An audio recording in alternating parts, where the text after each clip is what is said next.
Good morning. This is the House Appropriations Committee. It is Tuesday, January 28th, 2025. It's about 9:30 and we're continuing to work on the Budget Adjustment Act. And right now, what we're going to do is spend a little time just debriefing the public hearing that we had last week. And also just take a quick look at the public testimony that Aaron has put on our website to see if there's anything else that we're missing. And we want to be sure we're at least acknowledging everything that we heard. That doesn't mean that we are going to do a lot with it right now, but at least we're going to understand what we heard. So I think everybody was able to get one of these last week when we were, or whatever you did to take notes. Let's just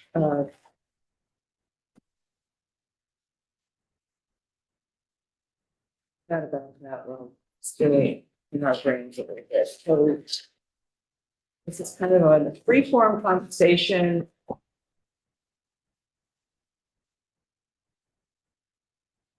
Things that struck you, that you remember from the meeting, general topic areas. Mike, you look like you maybe have the right thought, or are you just thinking? I have several thoughts. Okay. First of all, I always remind myself that when people get the courage to come sit before the committee, it's a big deal. Mm-hmm. Okay, everybody felt heard and respected. And just talking to Aaron this morning about sitting down at that end of the table, it really is an interesting and different perspective for us. Yes. I thought Erin handled herself fine. Yeah, yes, he did. Thanks. I was just especially taking in the requests to help those who are homeless right now. Mm-hmm. And I appreciate what House Human Services put forward. And I hope that we can support that. And it's a tough time to be without housing right now. As we were reminded with that squall this morning, there's a lot of wood left. Yeah. In Vermont. I hope we can move forward on that because So that's definitely one of the areas that we heard some things about. Other comments, lots of people remember want to raise up. Yeah, great. Well, we heard from both Susan Aronoff and one of the parents is active in the disabilities. Yeah, and a number of us have been in full contact with this group for the past 3 years. Remind people what that is. I'm sorry, the need to establish permanent supportive housing for adults living with disabilities. Parents are aging and we made promise when we closed Brandon that we would base services in communities and provide housing in communities and as Representative McFawn has said very eloquently on a number of occasions, it is time for us to do something about that. So I know that General Housing put in money for that particular one particular project of the 3 that Dale has been supporting. And I think that is a really important need and which we just have failed to do much about over the last years. And that was part of the project.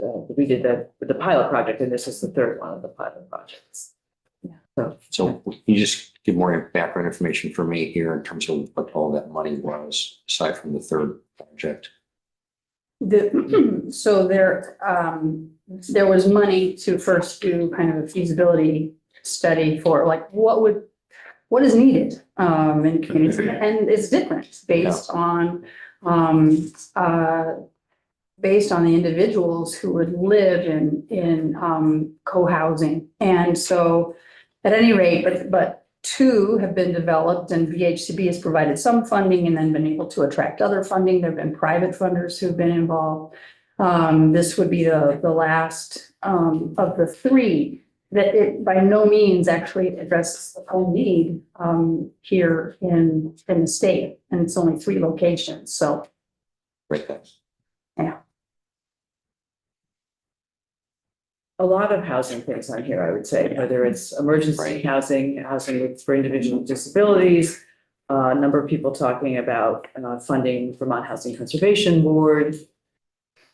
Well, housing is clearly still on everybody's mind, Tom. Yeah, I'll riff off of that a little bit. Just, I think the comparison to the finished budget last June and what happened specifically with the lack of waterfall due to ARPA funds. I mean, on one hand, we can say we knew it was a crapshoot in terms of what was going to happen, but we were all pretty certain that $100 million was going to be a waterfall. So the disappointment of having only 26 million. Right. The importance of finding out, at least in terms of BAA, what level of financing or money that we can give to the housing organizations that have asked for it or expected it.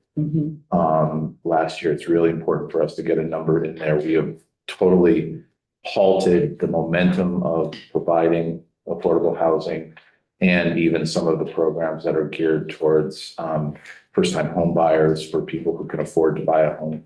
By not funding them, we've pretty much brought a halt, which we won't see for up to 2 years. Like, we're going to see a lot of ribbon cuttings and groundbreakings in the next 2 years because of the money that we've already invested. And it's going to give us the false sense that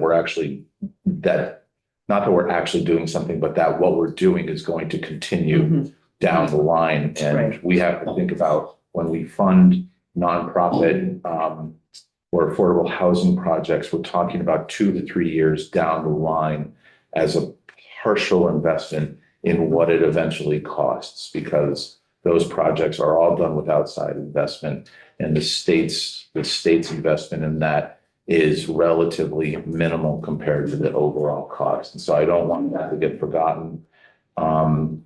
In terms of the, and whether it's prorated because they can only get so much money out between the time budget adjustment is signed and the new, and we'll see better. But also I want to express my extreme worry that if we don't take care of some of these issues, the homelessness issue, to fund through another winter, these are human investments. They're not investments in any foundation. Nothing is going to come of it except that people are going to have a place to stay. I'm extremely worried, especially over the weekend, with the number of executive orders being issued by the president, removing funding, removing grants that we don't know anything about because it's too soon. That's going to turn our work into potentially kabuki theater, because if we don't know what to do with the lack of federal funding, and how is that going to play out? How are we actually going to put a budget together? Right. And so at a time when there's a surplus fund, it would be helpful, I think, if we were able to take care of many of the requests that were not included in the BAA by the administration in terms of moving forward through the end of this fiscal year, of helping Vermonters get through what is essentially a humanitarian crisis. Thank you. Other thoughts? sorry, I don't want to talk too much. I mean, Robin and I shared this article about cutting off, the federal government has now cut off funding for refugee resettlement support, and that is a bipartisan You know, we've all embraced that. The governor did in his speech, the importance of immigrants to the economy, et cetera. And I'm very concerned about what the needs may be right now, immediately, because the spigot was turned off. So I have a little research to do about that, but Well, I think we can all agree there's a lot of uncertainty, right?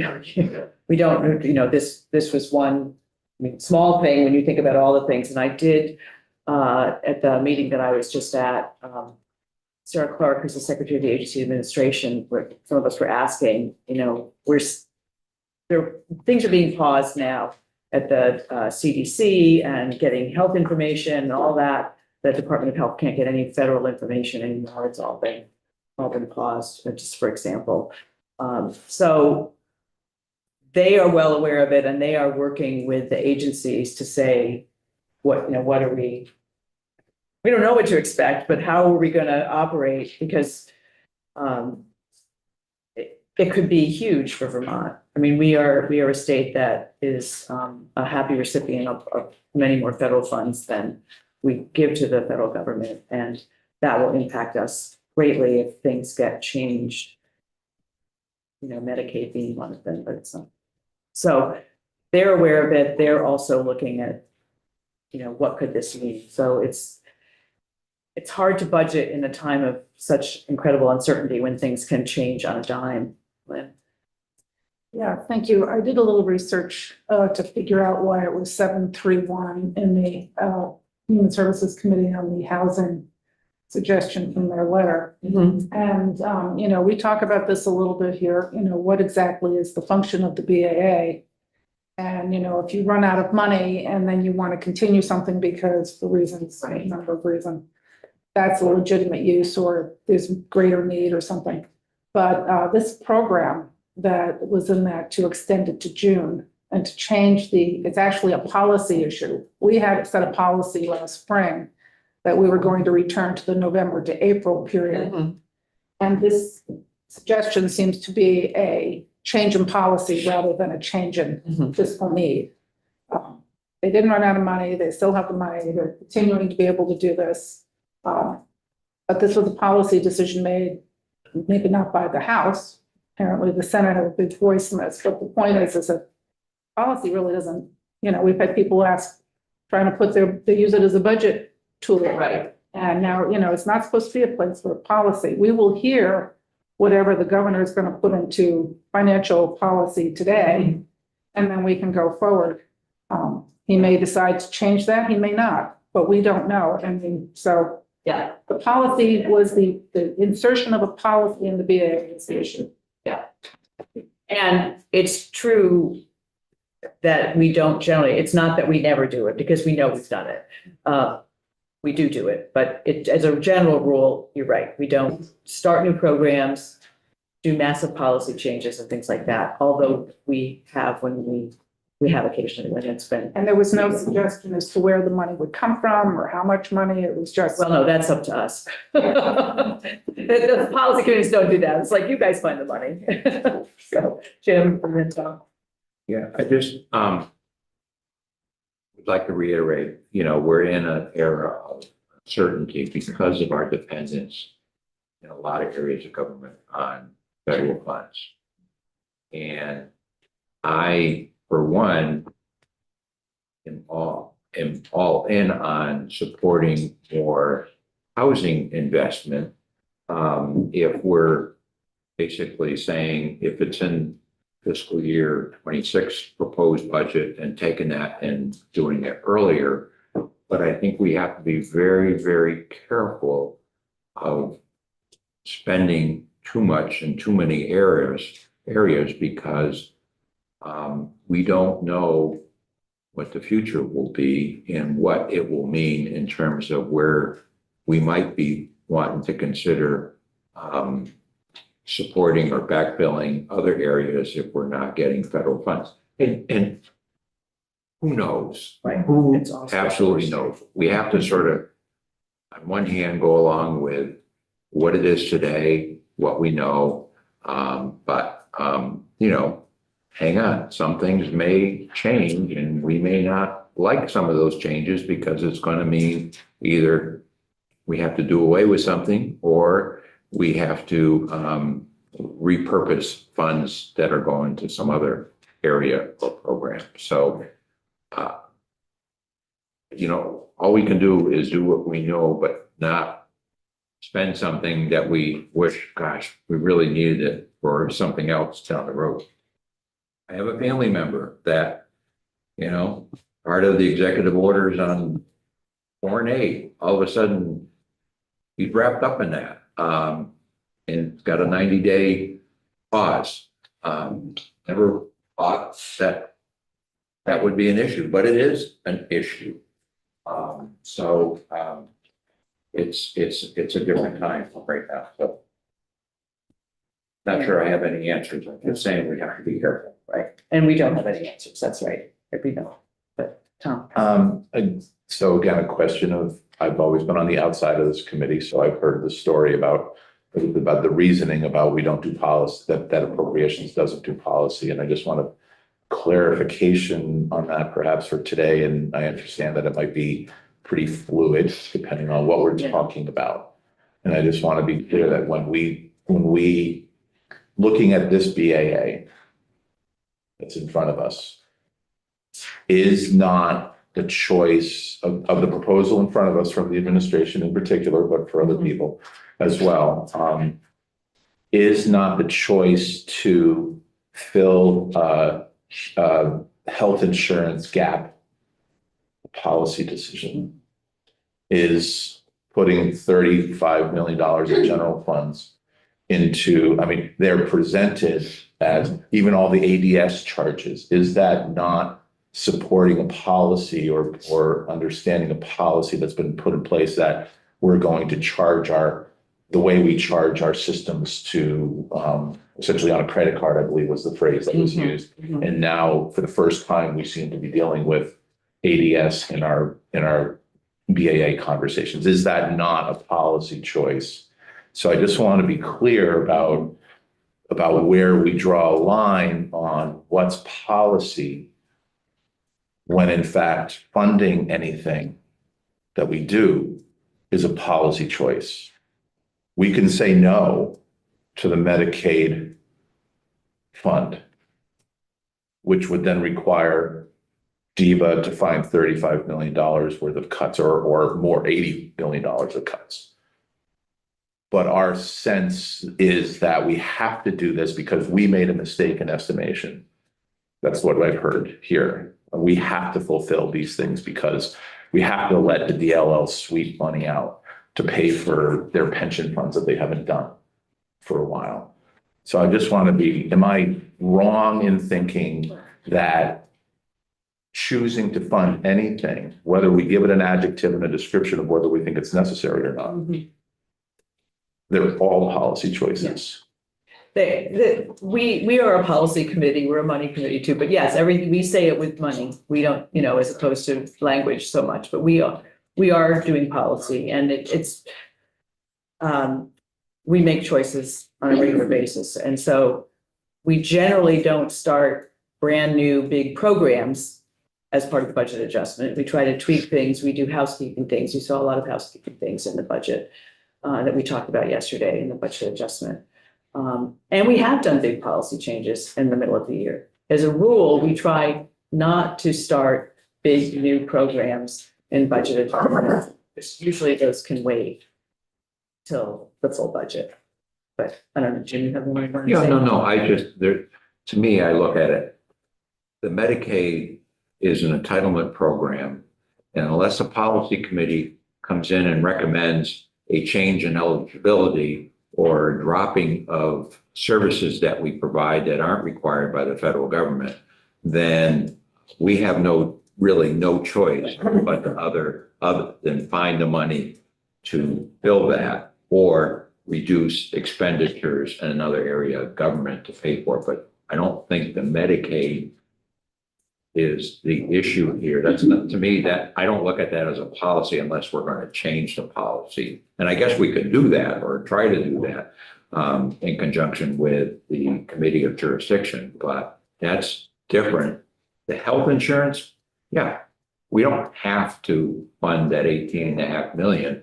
We will eventually pay for it unless we're going to change health benefits for state employees, which I'm not contemplating. I'm just, they're anticipating a shortfall. We're going to understand, hopefully after tomorrow, a little better of how we got into that. But we're not changing any policy in terms of benefit. They're saying we need money in that fund because the 15% rate increase is not covered, I think. That, I don't think that. I wasn't looking for specific, I was using those as examples, not specific, I don't have a specific Jones against funding Medicaid or funding the health insurance but the reasons that we're given are policy-oriented reasons. Things happen and we can fulfill them or not is where I'm getting. It could be any of the choices here. And I just want to, I guess I'm just pushing back a little bit on that as we move forward with something like the motel program and whether or not it should be extended until June 1st. Like that to me is policy adjacent in the sense that we're dealing with something right in front of us right here and now. And we can make a choice of not funding an extension of the program or not. And so I didn't mean to be specifically. Existing thing that we're tweaking versus a whole new, brand new program that comes in for something. Yeah, I don't have an opinion on the Medicaid program or a negative opinion on the negative. I'm just, to me, it starts at the philosophy of what is policy. And it's all policy. To me. And I know I'll learn about everything that you're talking about in terms of what's possible, what's not possible, what we can afford, how big the sandbox is, all the phrases that I'm trying to do my own private glossary on. But I just wanted to. No, That's good. Totally fine. Budgeting is priorities. And to the extent that priorities are policy, is totally fine. That's what we do. We prioritize, we're given a X amount of money, and if we don't think that's enough, we can recommend raising revenue. Probably not going to happen this year, but we can do that. We say it's impossible. We need more money. Well, and my last thing on it just is, again, with my worry about the unknown of what the next weeks and months are going to hold for the big budget in terms of what is happening that's out of our control. I'm going to carry that worry with me. Yeah. Understood. Thank you. Wayne?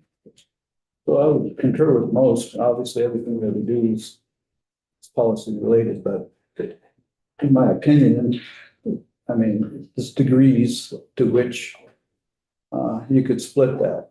And when, if we have something that has gone through both chambers of the House that sets a policy, I think it's I have a bad feeling about trying to sweep it into a big bill like this and pass it through and usurp what was done before. If that's what happens, I don't approve of that. Even if it benefits me, like I wouldn't approve of that after all. Okay. Sometimes when people vote on an issue, the environment which they're in can control and dictate their opinion. In this instance, though, speaking about the assistance for renters, that environment has changed significantly. I'm not sure when people voted, I wasn't here, but I'm not sure when people voted in May or whenever it was to set up a policy, they could have known what kind of surplus was coming in the July e-board meeting. I'm not sure they could have known what kind of surplus was coming in the January e-board meeting. So the way I look at these things often is, has my environment changed? Two bodies of the House have voted a different way. But if the circumstances are fundamentally different than when the vote occurred, to me, that gives me license or permission to revisit and rethink an issue. Mike, did you have your hand up too? Or not? I did. Okay. And I think this is a healthy conversation here, and hopefully it will be rendered moot if we hear a plan for the homeless in the governor's address today. And we've been waiting a long time for a plan for dealing with the homeless, and maybe we'll hear that today. But if not, it's a situation that needs to be addressed. And Thank you. There are some other items, I'm going to switch to a new paragraph here, because there are other items that we did hear about in the public hearing that I just want to be sure we are acknowledging publicly. There were a number of people who said, support the governor's budget in certain things like the on adult learning, the FQHC funding, where they're really struggling. Those were two that just came to mind quickly. There were several people who were talking about the CACFP, which was the needing sponsors for underfunded food program. And I know there's been conversations with the Agency of Education, and that is one that sounds like it's important to pursue further, but probably not in the budget adjustment. I think we're going to have, the House Education Committee is going to have the person at AOE to talk about it. They would like to have a thoughtful conversation about how to address a problem that has been identified. So it may not be in the budget adjustment, but it will be, it's not off the radar to be discussed by the appropriate policy committees. So that's where I think that one is going. We heard about ADS and a specific project, and I know that Jim is well aware of it, the ERP, and so is the Committee on Energy and Digital Infrastructure. So is going to be continued. So there was sort of a flag being raised about that. There was conversation about childcare funding, and we've discussed that a few times. 13 million is caseload utilization. The other is that we had more money than we expected in the special fund. And so rather than using general fund, we're using the special fund, and they're still going to be kept whole, and everybody who's eligible will get their money. So I'm sensing that we're all sort of in agreement on the thinking around that. And we can certainly continue to talk to people if they're confused about it. We had a Human Rights Commission request. They're coming in tomorrow, I believe, Tom, right? So we'll hear it. But the governor put something in that we all agreed with, because they didn't have vacancies, so you kind of get the vacancies. They may have some other questions, and then we'll find out about that. I think those were the main. Did I miss anything? That's what I have from my sheet. I think that sort of covers the main things there. But I did want to make sure that just to see if any of the testimony was. Erin, where would I found it yesterday. The testimony would be under other documents. Yep, so if you go to other documents, Okay. and then go to the FY25 budget and testimony. Oh, yeah. There is a public hearing testimony folder. Okay. So I'm just looking at the people who wrote things. Housing, Let's Grow Kids, they were all the people who were in supportive housing for disabled adults. It looks like all of the, there was one for Mileage Smart letter of support and the electric vehicles and things like that. So we did get here from the Transportation Committee that they support putting money in the budget adjustment for that, contingent upon it being in the governor's budget. And I don't know if it's in the governor's budget. We'll find that out this afternoon. So I think that covers all the topics that were on there. Yes, Tom, what did I miss? From the Energy and Technology, I'm sorry. Yep. Sorry, Energy and Technology Committee. Former Senator Renner brought up the funding to move forward, and if I'm not mistaken, the committee's letter was either didn't speak to it or said it was fine to move forward because there's other stopgaps along the way if it turns out. Did I hear that correctly? Or I can go back and read. No. Go Well, ahead, Jim. There are certain check-ins that are required with JITALK, which is the Joint Information Technology Committee. Senator Renner was a member of that committee. The committee voted, I think it was 5-1 in November to proceed with the ERP program, which is, it's huge.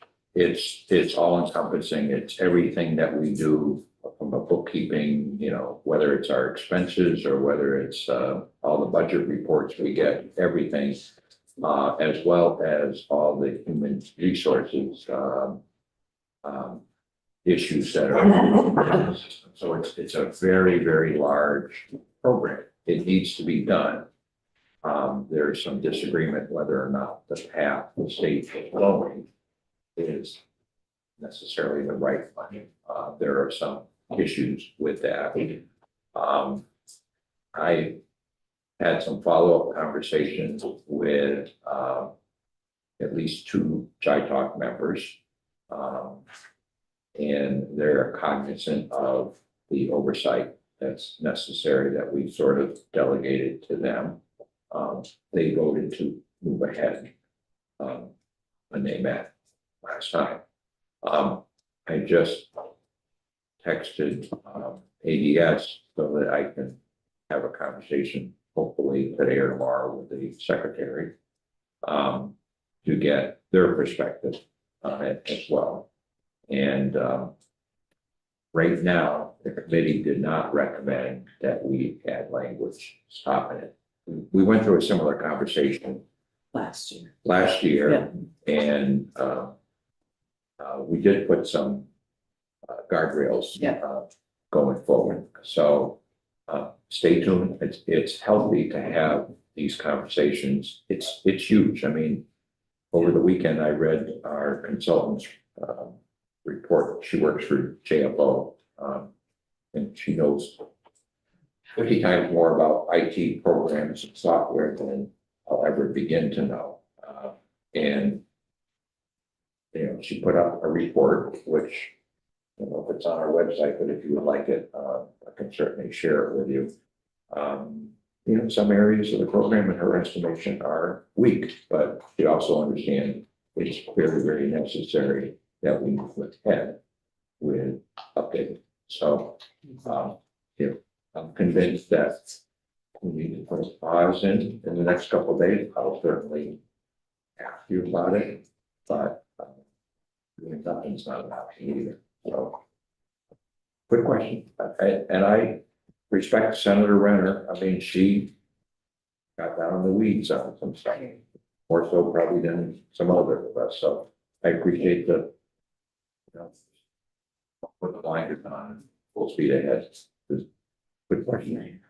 Yeah, thank you. Yeah. Okay. So unless anybody has any other thoughts about the public hearing, the testimony, we'll move on and go back to our spreadsheet, I think. I'm just reading. Emily, who missed some letters and text to me, so I'm not really sure what to say. I'm not here at the moment, so. It's a word text. It must be. I don't know, something about Oreos, I'm not sure. So I just want to sort of put a pin in the map of we are here. Here we are. What are we doing? We have till Friday to get this out. In order to vote it out, we need to decide all the money pieces. We need to go through the whole spreadsheet. All the money pieces. We'll compare it to what Emily's spreadsheet is, and I like the way she organizes it, and it's all on one long page, and we can see what we've done. She's starting to fill in the blanks of what we did yesterday. And so we need to have those pieces done. And then we have the governor's proposed language sections, which a lot of it's in the D section. We have the property transfer tax. We have some decisions to make there. Then we have the transfers, reversions, and reserves. The E section only had the positions, and that was the Defender General, who we talked to yesterday. In the big bill, that'll be a much larger section. There's other things in it. And then the G section only has a technical correction. And there's a few things at the end where I actually have some questions when I read it over again, and I'll talk to JFO about the various miscellaneous sections. Grady has updated the language. He's sort of put it into a more consolidated form. It's still the same order, right? Because that's as far as I know. But for example, in the governor's language, he showed all of the language for the traumatic brain injury and the wet funds, things that we're eliminating. And we don't need to have that in the budget itself. We can just say repealing whatever. But now you can see what he's repealing, but it won't go in the final bill. So he's consolidated things around that way. So we'll go over that with him. And if you all have language, those are the other two pieces. Any money changes that we're going to make and language changes. Those are the final two pieces, and that's going to come from us. And I know we have language that we want to do around that $10 million for provider stabilization, and we need to address how that is. I know Tip and Dave are working on that language. We have some language around childcare reserves that we need to talk about, like you're going to talk about that. And there may be some others, but so we need to get all of those pieces done. It would be great to have most of the language done by Thursday. That's day after tomorrow, by end day, so we can take a look at it and Grady has time to incorporate that, and so we can look at that. I have a small language piece that just sort of flying around. It's Okay. not anything, but it's just about legislate. It's an agony thing, but just Okay, when we're ready for it, I have the language. for it. Great. Okay, and does Maria or Grady have the language for it? Have you given it? to Emily them? might have it, but I can forward it to Maria. Okay, that'd be great, thank you. Yeah, if you have any language, if you get it to Maria, she'll make sure that Grady and whoever Yes. needs to get it. So let's funnel all language things to Maria. That would be good. I'm realizing that when I came here, it took me a while to realize how we work with JFO. And it's so different than working from other committees that we have them here with us all the time and they have lots of answers. So when you're not sure what to do, I go talk to Maria. Well, I can't see. They hide behind your screen, but they're there. Yeah, so, and the other comment I would just make is, there may be little bits of time that we have here and there. We'll try to go through sort of line by line, but, and then we'll go back to things. But if we have 15 minutes, we can go live and I will say, does anybody have any area they can close? And then we'll just sort of do a popcorn of whatever, like I've figured this out and I recommend we close that. So we're not going to always have large chunks of time, but be ready with your things I can close items, whenever. And I'll just repeat what I said yesterday, nothing is decided until everything is decided. So we can get back as we need to. Okay, is that hopeful, I hope. So let's take out the spreadsheet that we were working on, governor's spreadsheet.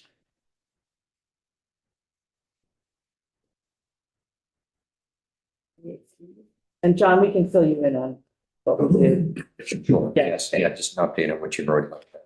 Yeah, and I can get Yes. it later. yeah, exactly. And one of us will sit down with you and just show you what we did. Thank you. So we got through the end of page 4, and because I skipped ahead, we did the first one at the top of page 5, which is B318, the 13 million childcare. That is the caseload utilization change, and Mike and the Human Resources Committee was fine with that, and we all seem to be fine with that. So I have put a check mark next to that red 13 million. On B318, page 5.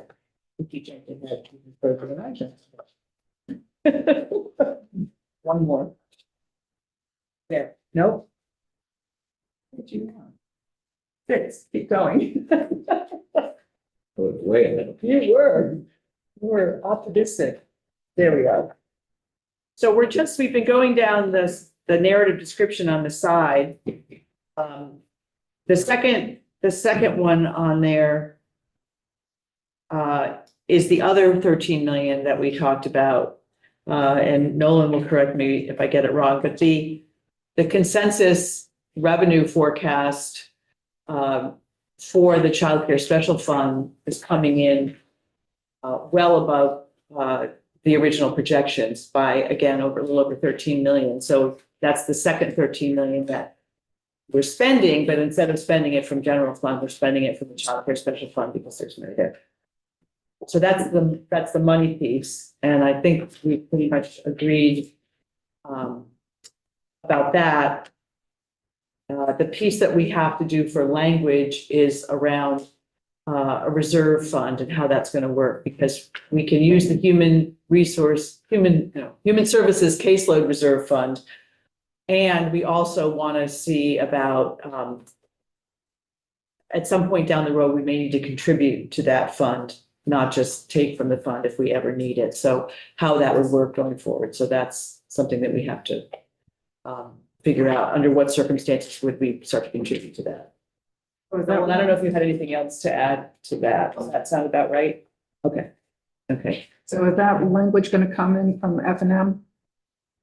No, it'll probably originate here. I mean, we've talked to Adam about, using the human services caseload reserve. He's the one. But we need to, we can put some around that. So that is one of the key language pieces that we have. So that's the second item. It's hard to read some of these. Then there's a transportation. Is this Dave? Is this otherwise? This is here. Who's got this? Chip. Sorry. Mike, I need to take my chart out again. Transportation adjustment. Do you know? Yep. What that is? There's a misalignment in financial years that resulted where the federal year ends, or our year ends 6/30, the federal year ends 9/30. So Right. in that gap, this came up, and this is an adjustment to make up that gap for the TANF fund. So what is the transportation piece of it? Transportation grant adjustment.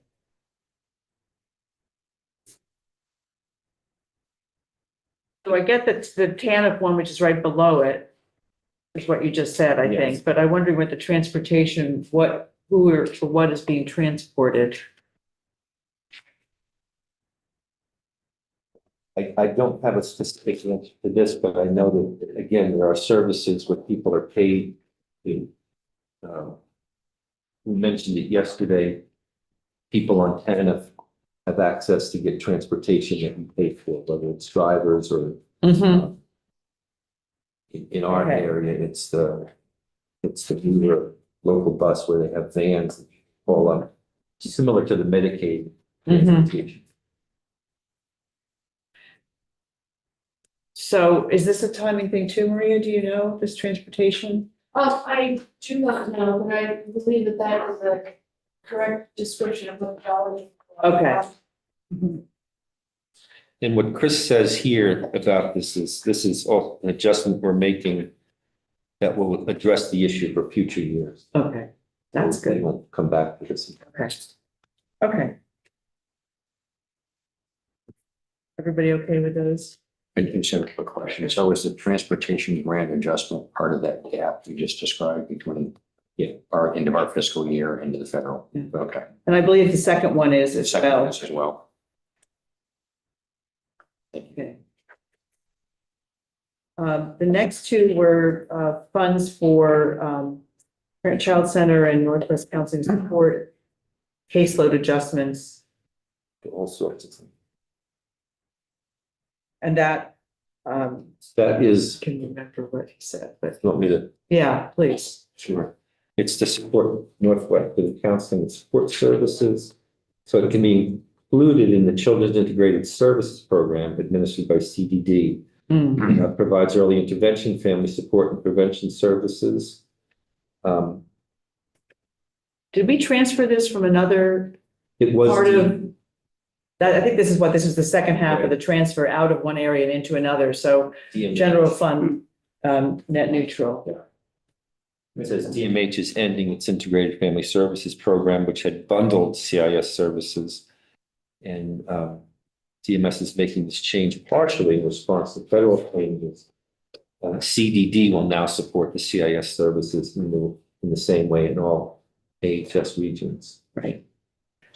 Just going back up to the, above that, the Addison County Parent Child Center. Is that like for all parent-child centers and that they're just the umbrella group there, or is that for just Addison County? This one is for, Specific for us. my understanding, it's just the services for Franklin, Addison County. Let's hear what he says here. Let me read it. Caseload adjustment, Right, it says. 185,000 to Addison County. Yeah, it's I just. don't believe it's for all. I think No, it's it's just. Okay, I only asked because, and I don't know what, I feel there was a proposal for an executive director for the umbrella group. And I don't remember what we did, but it's out of Addison County. So that, I didn't know if they were acting as an umbrella group for the. Well, I know the Mary Johnson Center has done work like that in the Yeah. past with NACI and other childcare pieces. I can't say if that's what this is. Right? No, that was a different, so I'm reading this also, funding to support the Addison County Parent Child Center is being transferred from the Department of Mental Health to DCF, so it can be included in the CIS bundle. So it's a transfer, Okay. not new money. Okay. So they're making this change partially in response to federal changes and expectations for mental health partners. CDD will now support these services. So those two are related to that, the transfer. And these are all passed through grants to the centers. Those grants, so. It's grant, yeah, but they're now putting it in the right category. It's sort of more housekeeping. Oops. Okay. Are we good with those? Carefully put together papers. We good with those? You're okay? What else do we have, Mark? And then there's a 739,896, a similar transfer for Addison County Parent Child Center. Net neutral. It's just a.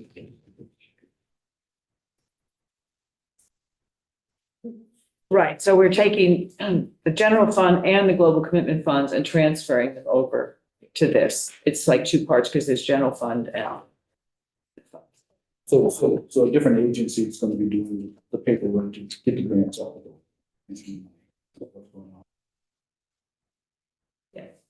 Basically, it's just being transferred from the Department of Mental Health to the Child Development Division. Right, it's a Net neutral, just a. shift in who's in charge. So would we see that in the child development? Or would we see the other side of it? DMH, Right, with the express.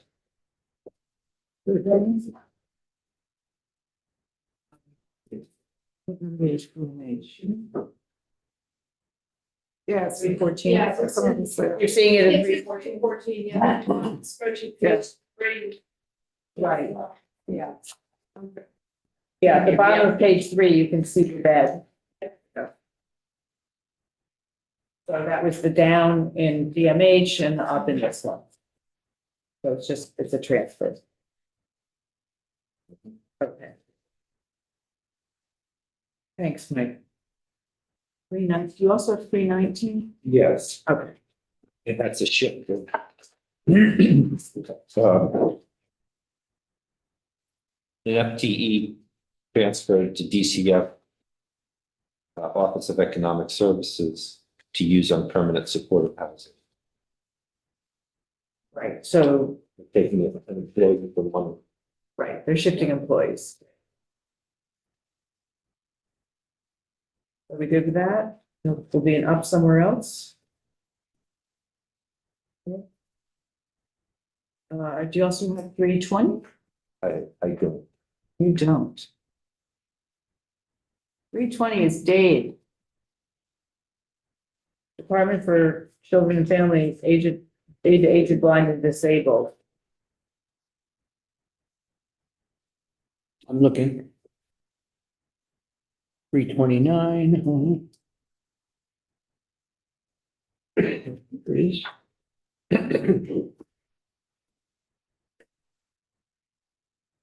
This is a down.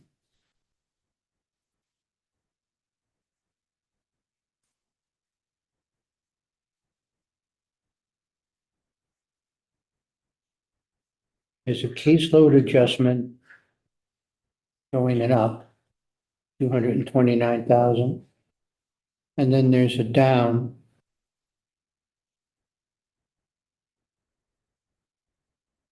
And I'm just trying to see if it takes care of the up, which it does.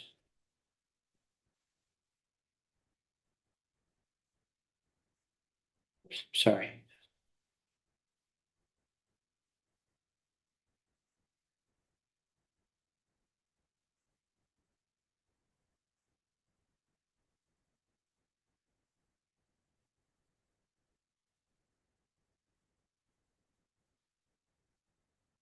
I'm meeting with the business manager tomorrow at noon to go through all these. Why don't I do that? Okay, we'll keep it open. Then, sure, and then I'll be able to speak Sounds more fine. clearly to it. Yeah. Yes.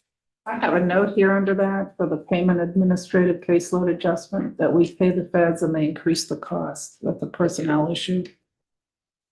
Say that one more time. We pay. We pay the feds, but they've increased the cost. No, for processing the claims. Yeah. Right. But that's There's a federal 29. share and a state share. So instead of the recipient getting two checks, Social Security Administration puts it together and sends them one check, but they charge us a fee. And there's typically an annual adjustment for their work. That's what's being reflected here. Is that the 229? Yeah. Yeah. Okay.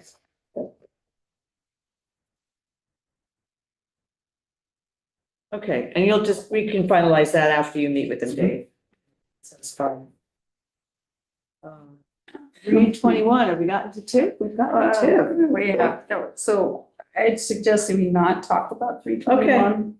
That's Just fine. given the givens. We'll hold on and that. We'll hold on that and, About three and then squares. three squares, this is federal money. It is needed, for food assistance. The committee endorsed it. I endorse it too. There is language that, they also submitted, relating to the SNAP program and discretionary exemptions in the SNAP program that could allow people an additional month of food benefits. We have something like 29,000 units of, like a voucher, that, people could be eligible for. They expire in October. And so the language would, it asks the Department of Children and Families to fully utilize state's allocation of discretionary exemptions in the SNAP program to the extent permitted by federal regulation for the purpose of proactively extending benefits to individuals who would otherwise experience a disruption. And so I would like to recommend that. I just have one question to just make sure that there is no additional administrative burden I don't know about, but Okay, yes. Is it all federal funds that were? Yes. yes. Okay. Entirely federal funds. So the 1.3 million is federal funds. Are we good on that? So And, it's just. and so are the vouchers. All we're so- doing is giving spending authority to spend that federal money. That's right. Right. Mhm. And, So you're. and so we'll have some language. Yeah. uh, Okay. House Human Services proposed language. I think just gonna check and make sure there's no other administrative burden, but I'm sensing that sort of philosophically, we're okay with that. It's federal money to use, and why not? And otherwise, it's just gonna be returned, so Right. they expire by October 1st. So let's use it. Okay. So the reach up line, the governor's proposal was to revert approximately 500,000 as a result of changes in caseload. That there was a proposal from Human Services Committee to actually allocate that number, that $100 per reach up family, just one time. That this is money, it's not a whole lot in the grand scheme of things. Human Services wanted to try to help folks out, given inflationary pressures, et cetera. This is one I just want to hold in abeyance, because I think it is kind of related to the conversation we will have about general assistance. And so I'm not proposing anything right now. We'll just leave it open. Yeah, Okay. if that's okay with you all. Are those federal grants as well? Reach up or is that? No, this is general fund ones. Yeah. So it may be part of a larger conversation, so just holding it open, which is fine. Mhm. That's what we need to do. And then Yeah. 325. And then 325, the committee accepted these changes. Some of it reflects the change that was above about, you see in 319, the transfer of a position to support permanent supportive housing, and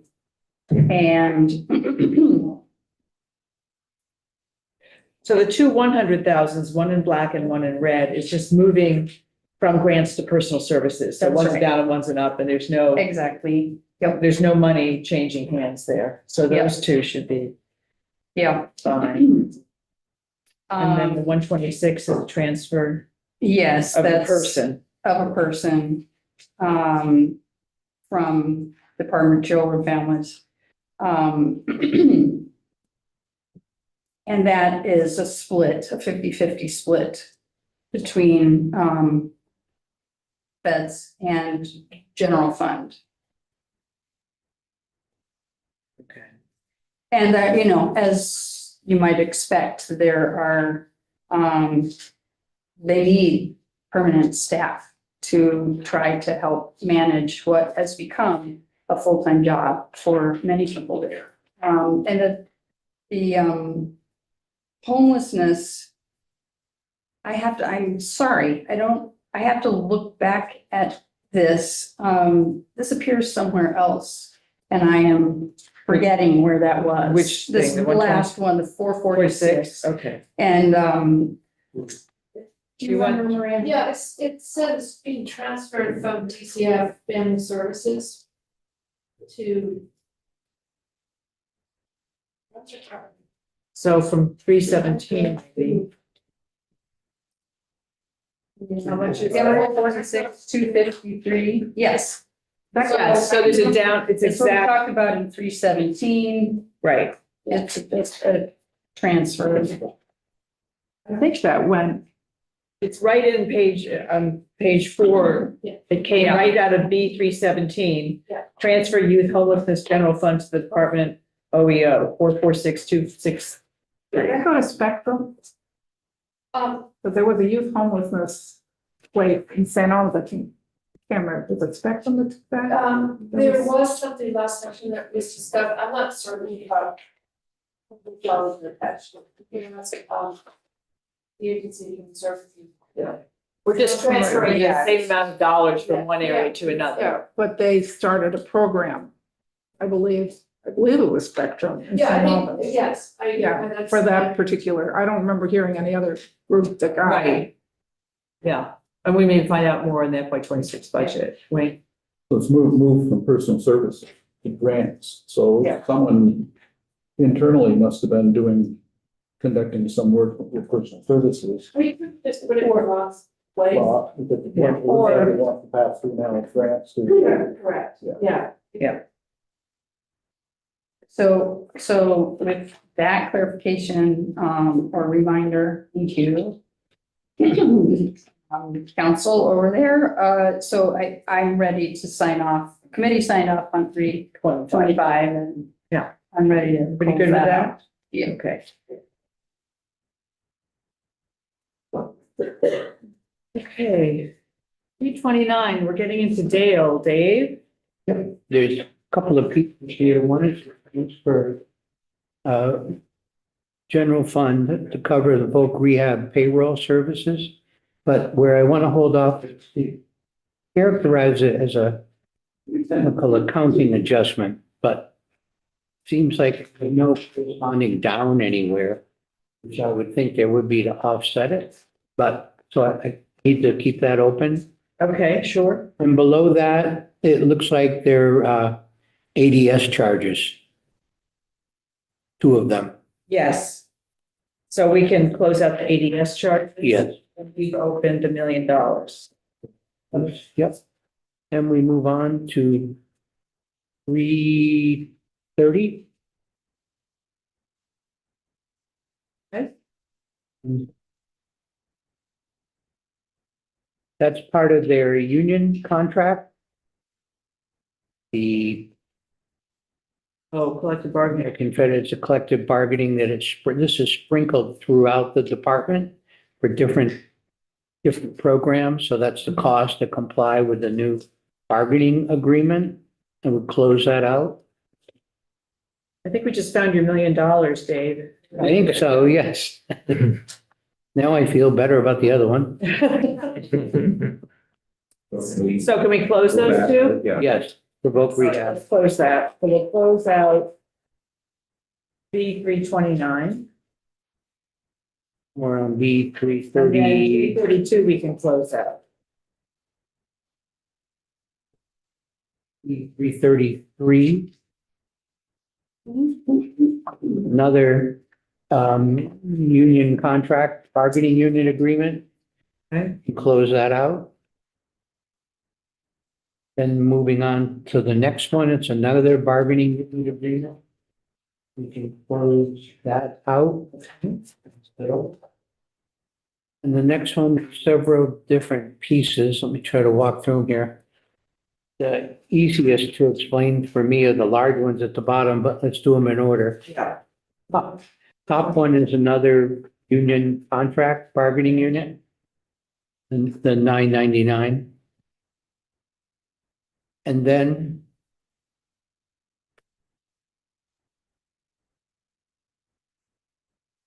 this is the cost to comply with the new federally mandated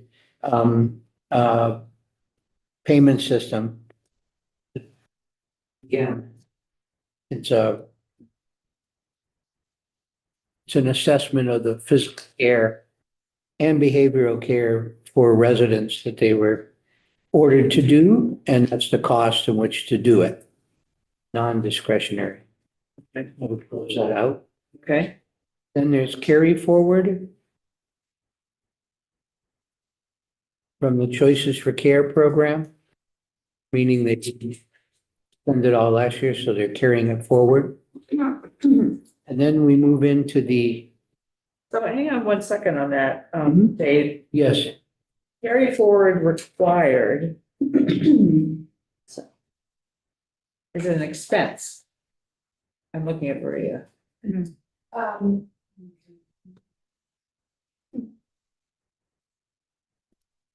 the Choices for Care. Okay, oh, yeah, so, does this relate to the, savings? Yes, that's And so, my understanding. yes, I think that's what, So they carry it forward. yes. They didn't spend it all. Correct, and it's required for this, I can look up the VSA, I'm fairly certain that's exactly that. So when we require the carry forward, we expense it at the time that we're carrying it forward? So we, it's carried forward and then. Yeah, so you asked me why does it show up as a. An expense. We're getting Yeah. permission to expend it. Yes, that's, a good question, I know that, each year in the building doesn't bill, they'll come in and they talk about how we would spend these savings dollars. But your underlying question is, one that I need to cover. So could we hold that open, Dave? We Sure. find out Yep. just that one piece, okay. Then we move to the Veterans Home. What can I say?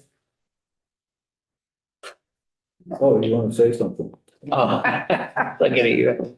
I didn't know if we, So, To be yeah, paid so in at the end of their, they get $475 to bed. And, but then that's not, we have a waiver. Only 2 states in the nation have this waiver. And, so at the end of the year, they true up, because the waiver requires the federal government pay the whole cost of the Right. care. So this trues it up, and it's a one-time lump sum at the end of the year, right? And I'm sure, given that there's only 2 states doing it, they're probably not rushing this done. Right. Well, it's always 2 years behind. This has been our problem and why it's in budget adjustment. Yeah, and so they've been using the budget adjustment as their budgeting tool, and we've told them they can't do that anymore. So I would expect to see the Veterans Home have a big increase in expenses in the FY 26 budget so that they actually do a better job of guesstimating what they're going to get, and we won't have this problem. As soon as the government budget's out, we'll. You'll be looking at it. That's the first thing Wayne's going to look at. So I think we need to do that. Okay, and then Dave, you've got the last 2 big ones there. 21 million is a result of the extraordinary financial relief. I was just reading that to see if it was global commitment, which probably means there's some Medicaid match there, which just makes me question, but I won't digress back to the 10 million issue. I'll be good. Well, anyways, this is their projection that a third of the industry is going to need financial relief to prevent them from closing. Last year, half of the industry received this assistance. They're hoping they've made a number of different changes to increase the reimbursement for the nursing homes that's occurring now and will occur into 26. May or may not be enough to adjust it. But so that's the cost, but it's somewhat related to the line item below it. I lost my place, so just the 77,000 days of increased utilization at 315 a day. Right. That's where I always compare that 315 a day to the 475. I think that's home. Anyways, but that's a different conversation. So that's the math. Their projected days are running much higher, their actual days are running much higher than what they projected. Kind of reminds us of the ABD conversation with Diva. You know, those projections were just so, not being critical, just they were so off. This is the cost to true it up. Right, and that's what Nolan was talking about yesterday with, Yes. they really didn't know and it went way up. That was the Diva 77, 35 million. We have other places with the bed days, 77,000 beds. Tom had a question before we go further, Dave. Yeah, David, can you just go back a little bit to the last line item that said, you said, and I've heard this in a couple of different ways, is that without this emergency relief, this $21 million for this number, whatever the number of nursing homes that this would cover, that without this funding, those institutions would close? That's the test, one of the tests, correct. And that is. That's why it's function extraordinary. of- Again, that's a function of, and again, I get that the medical world is, of which I would include this in, is stretched in a lot of different ways that I don't quite understand, but I find that very draconian to think that they would close. And I'm just curious if you know more about that, then is it lack of capacity? Is it lack of reimbursement? Is it lack of what that's missing here? Not so much capacity. Some of them incurred very serious occupancy reductions. That's coming back now. But because of the line below it showing the 77,000 days, some of it was occupancy. Much of it, though, was the rate setting reimbursement system that disallowed much of their actual costs. I'll give you an example. There's administrative and general expenses. And in that bucket would be your administrator and your business office and those kinds of typically administrative functions. If your costs were above the median, you didn't get recognized those. Those were disallowed. So the median, if you had 32 facilities and you were above number 16, your costs were considered to be unreasonable. It was a very rigorous rate setting effort to save money. There are 5 such different cost centers, and that's one is the most difficult, but other cost centers found the same thing. After you get a certain amount above the median, where your peers are, your costs are capped. And that was the example I gave the other day about best practices to deal with behaviorally challenged residents who might wander about, screaming and just so agitated and troubled and traumatized. In the past, practice was to find the proper medications to subdue them. Now that's not tolerated, very rarely. And now it's more physical staff to comfort and give attention to the troubled person. But there's a cost cap. If you have too many of them, the costs are disallowed. So and yet licensing people, quality people who come behind you will say, gee, you're not walking, Mr. Iacoboni. And the answer can't be rate setting won't recognize that expense. It's in my care plan. You've got to be doing it. So sorry to go on so long, but it's a combination of rate setting measures, which are driving much of the industry, coupled at the same time with the extraordinary use of rental staff, traveling nurses in the millions. And the industry can give us that number. They do a rebasing and it's several years old and it doesn't adequately capture the current cost. Does that help? Well, sure. It doesn't help. Not what he wanted to hear. No, that's exactly what I wanted to hear, unfortunately. Yes. But yeah, no, it's helpful just to make me, at least give me an idea of the complexity of what we're talking about here, because $21 million to Real money. where people are going to sink or swim based on what we do with a Right. happenstantial budget surplus is really kind of scary. That's right. And one of the things that we've talked about is putting in some language about a process and a review, a plan for improvement and, for residential care, et cetera, how, if we're going to give them this money, we need to know that something is happening. So there's going to be some language that we want to put in the budget adjustment around that. And there's been some initial discussion, right, Dave? Well, we may wait till 26. All right. We're going to We deal will with talk this. Yeah. about okay. Thank you. Lynn and then Jim. I'm just going to say that this is a chronic problem for nursing homes because so many of their occupants are on Medicaid. And Medicaid pays 30 cents on the dollar or some, which goes into this rate setting thing.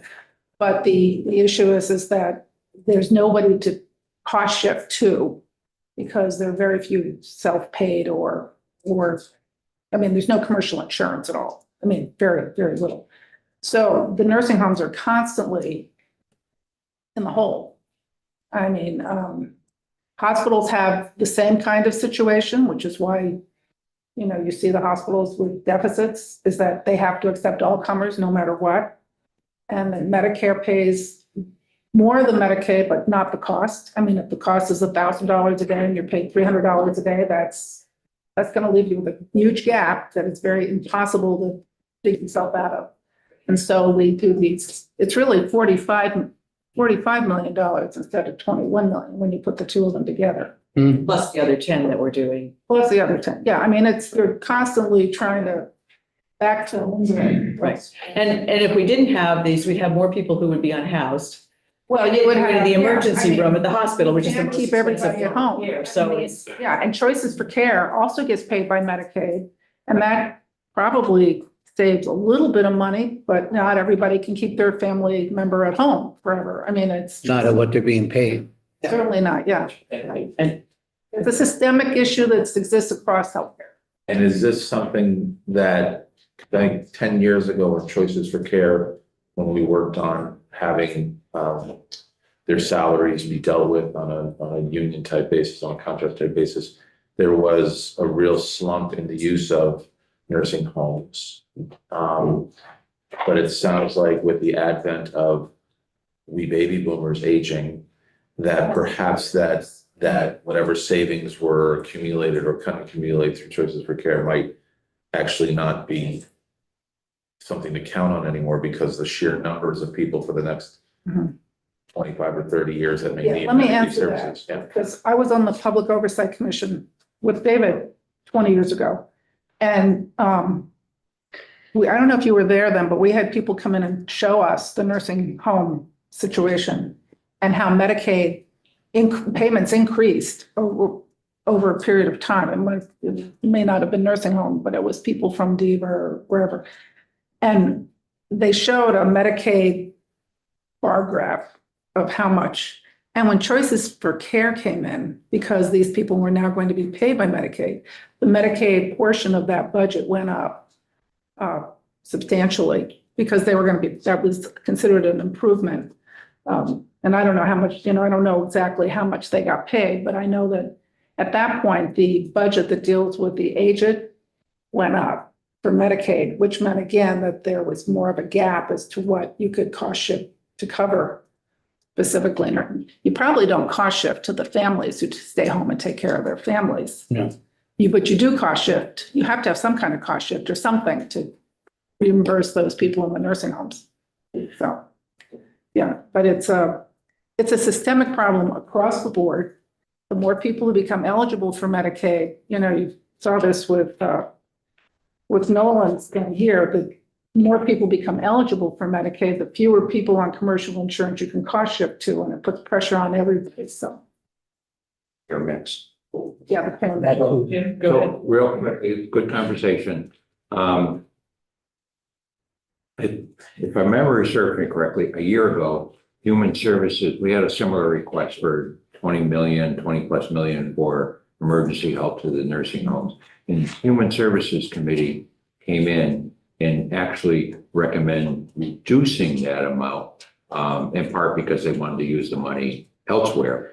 But I'm curious, I think they said yes to the governor's Yeah. recommend. Is They that did. fair, Dave? Yes. And any idea what changed their thinking? Would they, maybe they didn't go into last year? The number of, Just the size of it. Yeah. Okay. Yeah. Can't lose a third of the industry.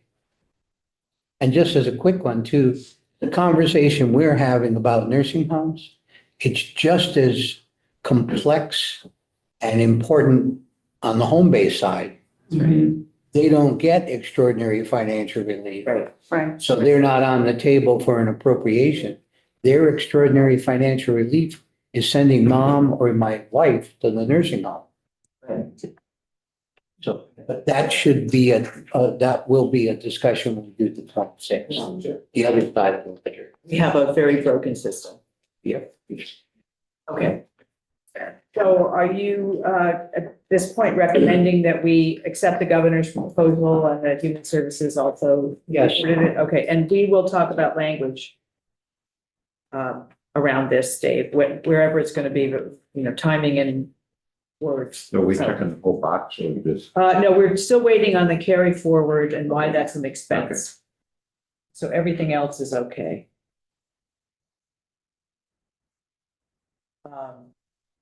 I think we're moving to Trevor.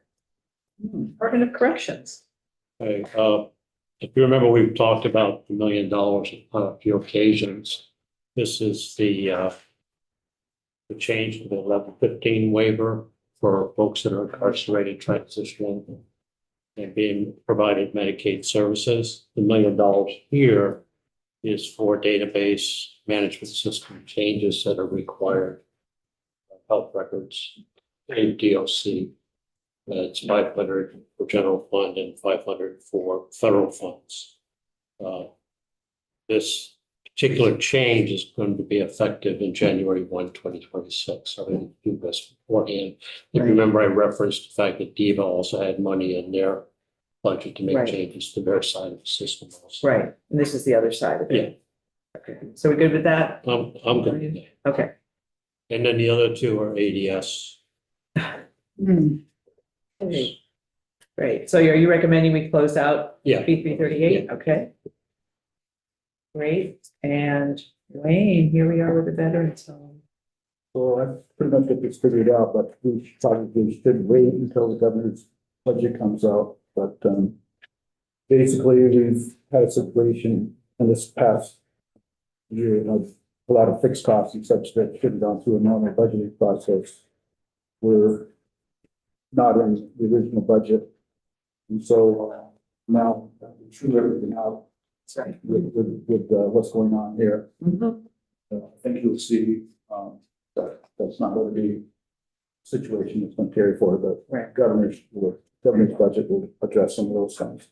And we've It won't already- address any of these dollars. It'll address going forward that they're not gonna wait Right. 2 years. These dollars are all necessary. These have been things that have been Right. expenditures that need to be covered. So I don't see anything here that, shouldn't be paid. Yeah, It's a matter of truing it up. yeah.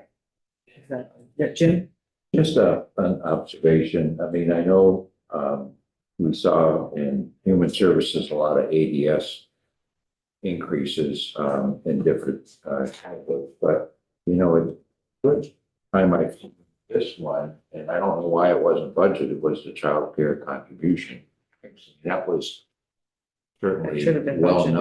known, a year ago, and I guess I just don't know why they didn't budget it. I don't know what was involved in budgeting the preparation project. Yeah. For that last fiscal year. And, I don't know if there's any way for me to know. And No, same no, with I- family it's medical just leave that- insurance. Yeah, it's just an observation. I remember Right. when we were doing our budgets last year, every agency department had that number in there because it was new. Obviously, it looks like they didn't put it in there. Yeah. But maybe it's because they're not part of the state office complex, they're. There you go. So, I mean, that's the strange thing about it. They're a state agency, but the connection is a little. But they would have gotten the same budget instructions that everybody else did. They So would. the family medical leave also should have been in there. Those Yeah. two are programs that the other agencies are budgeting for. So, that's a good observation, Jim. And Wayne, when you get their new budget, that's, let's make sure that all that stuff is actually in there. Yeah, so, I don't know if we want to, I think as far as what we need to do, it's going to be pretty obvious that Yeah, we're going to accept it. we can close it out. But, I don't know, obviously I can come back with you once the governor's budget out. Yeah. Discuss it a little further. if you want. Yeah. But I don't know if we want to close it or wait until that. I don't think the governor's budget is going to tell us anything different about the FY 25. So I think that, probably closing this is probably makes All sense. it's going to do is give us some assurance that the problem should be solved. That would be our hope. Lynn? Yeah, I was just gonna say the childcare and the family, they have, I'm certain, they must have a payroll service that probably is. Right. Would have been, I think that group of people who have payroll services, they get this stuff, they just take their stuff. They do it automatically, yeah. Right, they just didn't budget it for it, is what it looks like, unless. But the payroll service should, right, well, maybe that's how they know what the amount is, because the payroll service is doing it, even though they They didn't have a budget short. for it. But that would be worth just checking with them. And we also had discussion about, the wing. Yes, Right. yeah, Not bound to go. right. I believe the same thing's going on that may occur in other agencies like Fish and Wildlife, for example. When we had dedicated funds coming from license sales and federal money coming in, we could build our own buildings and A&R would do the engineering and the permitting with, conferring with BGS. Right. BGS wasn't doing it. So I think that's the same similar situation here. They have federal money. Right. And they have some other dedicated stream to be able to do that. Yeah, okay. So we'll close out this unless we hear anything from anybody, and you've got some things to check just so we know what's going to be happening for next year. Thank you. So let's go to page 7 for this, or getting near the end. Education. The agency of ed came in and chatted with us about these things. Mike, this is yours. Yeah. B501, education services, $75,000. They explained that they had done away with requiring, what I think was a $1,200 fee to get a peer review for licensing to try and bring more people into the field, and it seems to be successful. And I think that's gonna stay that way, so. Recommend we close that one? Yeah. Okay. 504 is 303,637. Increased demand for the adult diploma program services. General funds.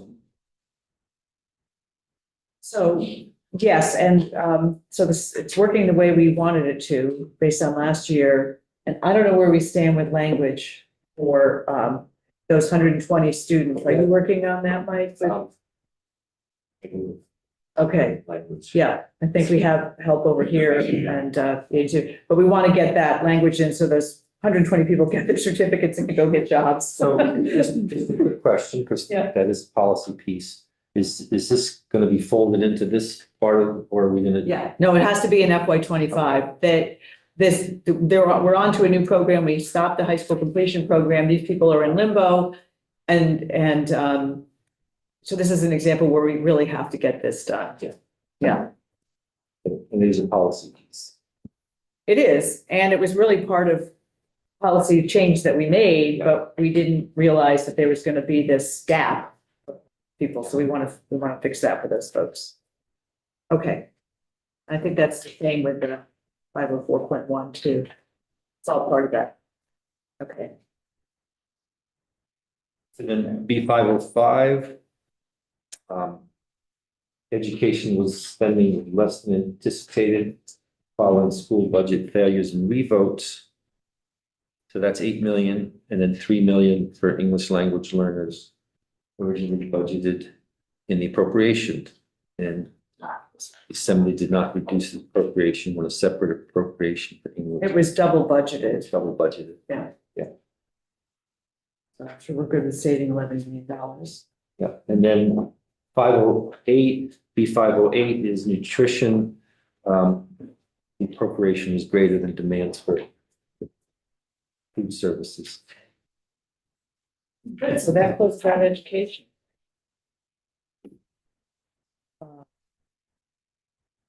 So we had nothing for labor, and then we're in natural resources. Let's go back to December.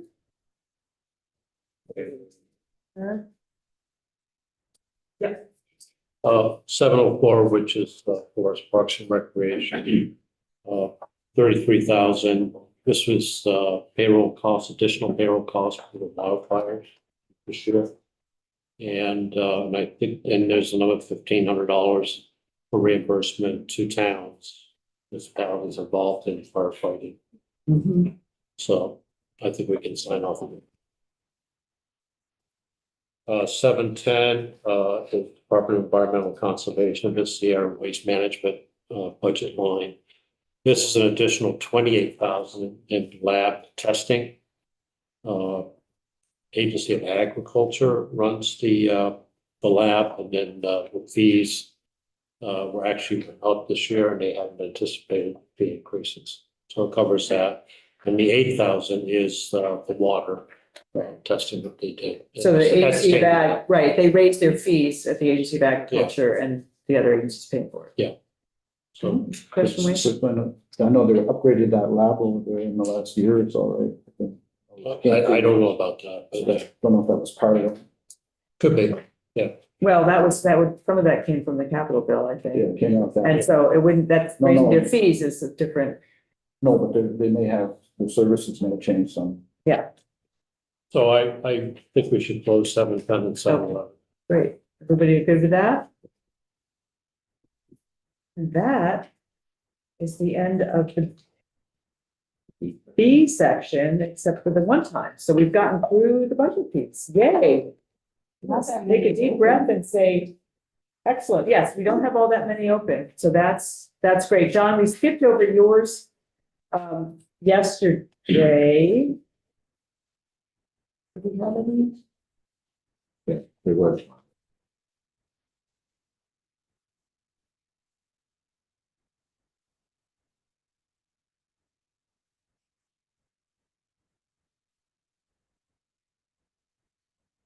Language change, what you're referencing. No, we were trying to think if there was something in the spreadsheet.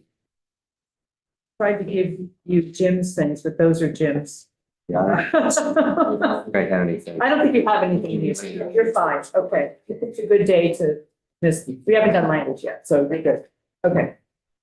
So, we're at one time.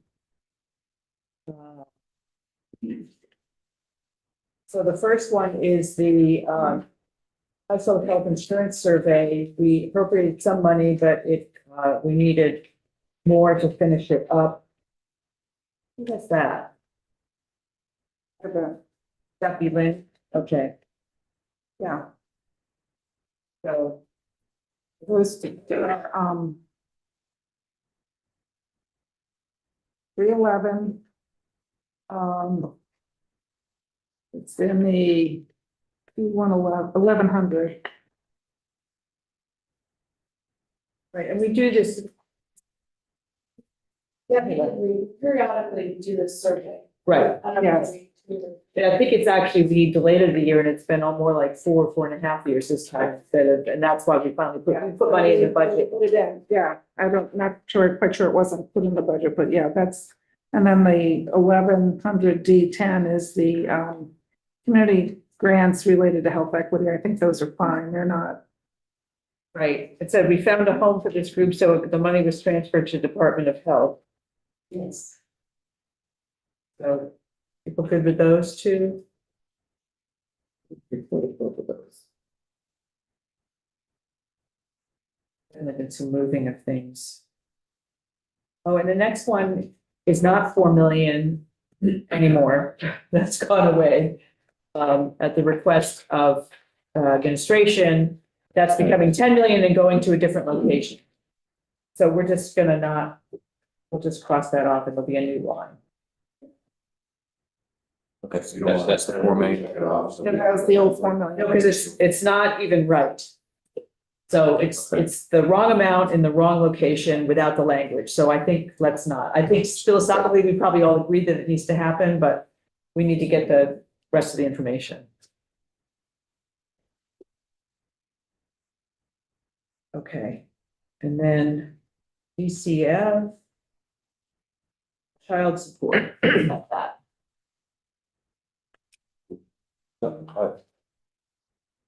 Oh, this is the other.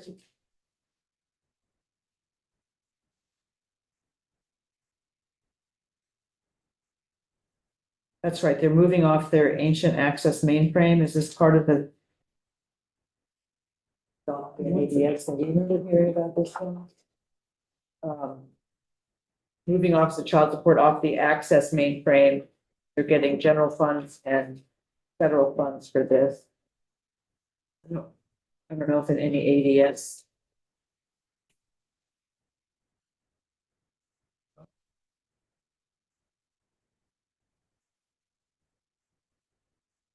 Okay, Excellent. I think we spent a lot of time on We've got this list of the planning that. we spend a lot of money on planning before we do stuff. So why don't we hold until we get more information about that? While I was having a conversation about that.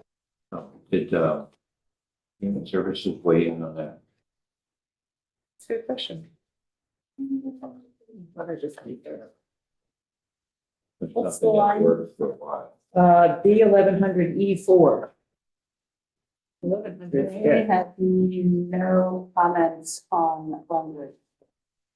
This was money, Probably one time. but they didn't go past the B, the regular B section. Good question.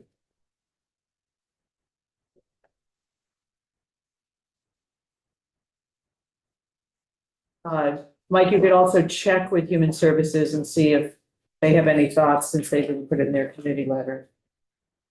This is around the computer. Yeah, this is Office of Child Support. I can't remember which, there's something in Human Services that's been using DOS still. There's, Right? Is this part of this? there's a description of this, Records. this amount in the document that was handed out by this man. Ah, It's on the bottom, there's two one times in blue, okay. and it's the first one. And there's, whatever you want me to put a lot of comments here. Good. So, but that's where the description is, the fine safety. Oh, yes. The- That's right. Assuming the last provision made remaining on the Access mainframe, as everybody else has been migrating, it wasn't included, as it isn't a benefit program, but it can't stay on Access.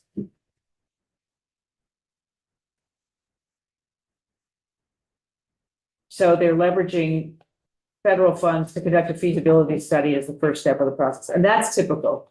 That's very typical of what we do, and So this isn't new funding, this is carry, let's see where this is you're. carry forward funding. It's operating. We're reading this one. Oh, Yeah. One this is shot. operating.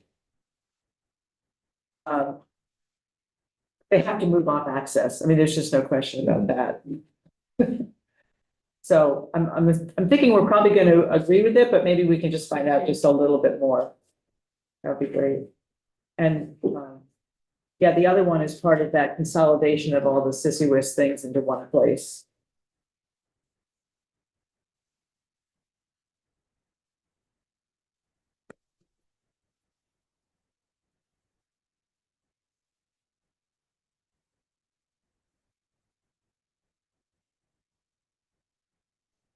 Call it cheese whiz.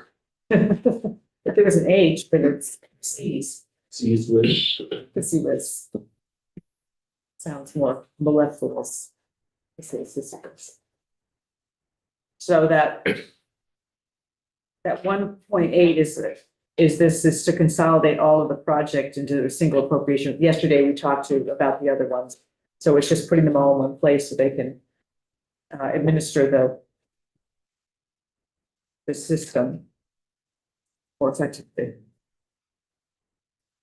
So are we good with that 1.8 million? Hearing no objection.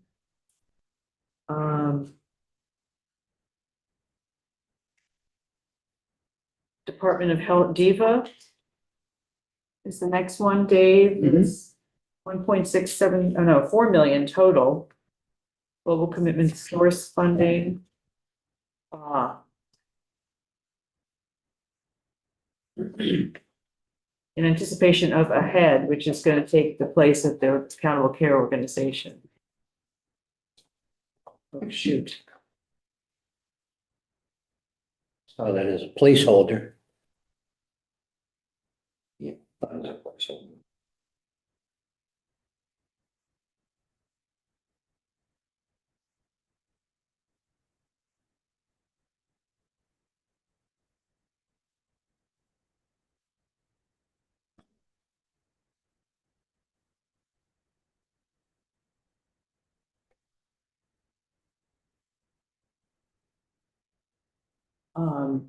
Be somewhere.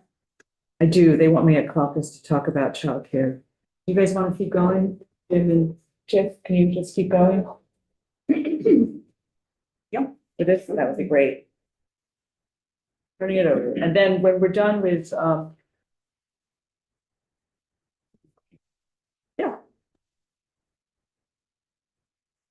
Well, if you can finish, you can finish. If you can't, we'll stop.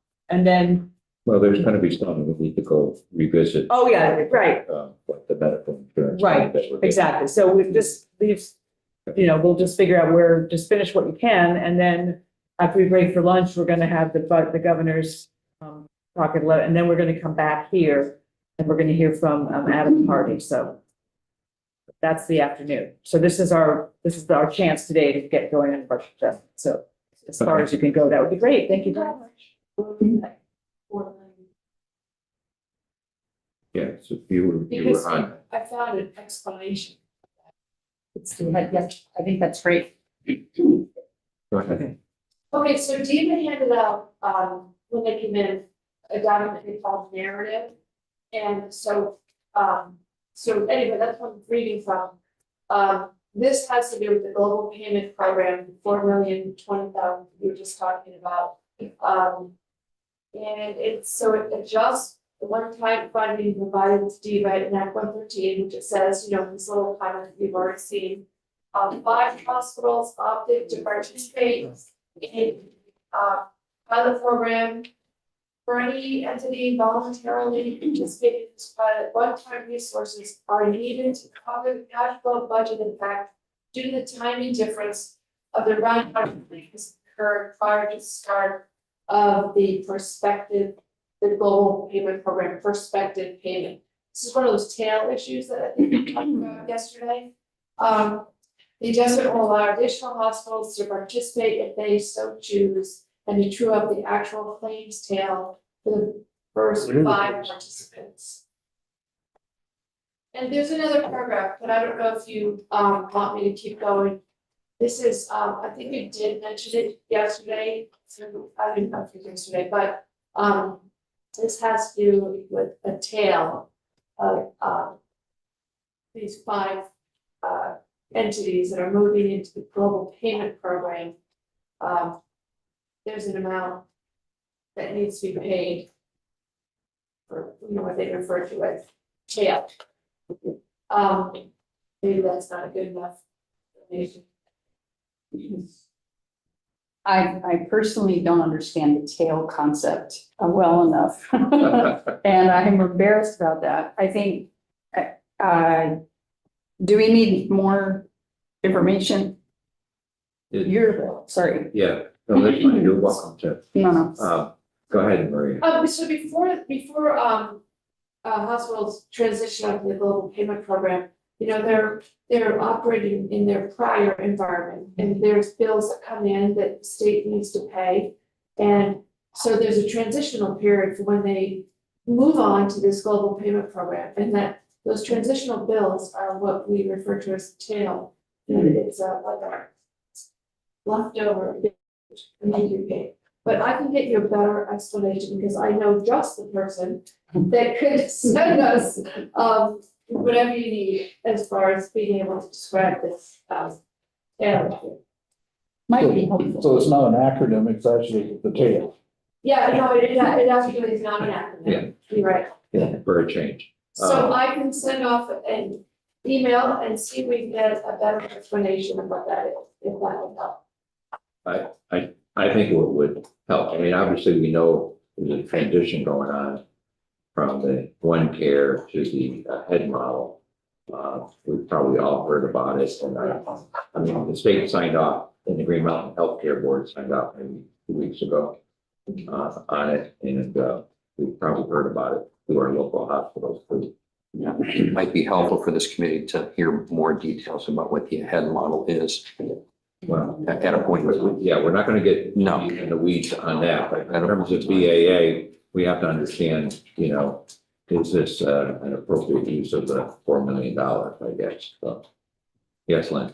Yeah, Maria, is that just what the state owes these hospitals based on their previous work done up to the deadline? Correct, that is my understanding, but I'm gonna ask Diva for verification, and but my understanding is just exactly what you said. So we might have other sources of income that will continue to come in during that new period, but they're not affected by this. Right, that's my understanding. Okay. Sure. All right, thank you. Okay, so you're gonna reach out to Stephanie? Yeah, Yes, I am. okay. The next one is miscellaneous, fiscal year one-time appropriation from the state's treasurer's office for bond redemption. Lynn, I think that's. Okay, this is yours. mine. We got something, someone came here with the BGAP information. This is the $7 million rapid response mobile home infill program. And, business emergency gap assistance program. Basically, the governor, wants to return 14 million to the treasurer for this one-time bond redemption appropriation. I have not had a chance to sit down with the people from Treasury to go over this, but, it really basically comes to, $14 million. And so it is it's going to establish a 7 million rapid response mobile home infill program and provide 7 million to the existing business emergency gap assistance program. And so he has to return the 14 million to the bond redemption appropriation as part of the 25 proposed budget adjustment.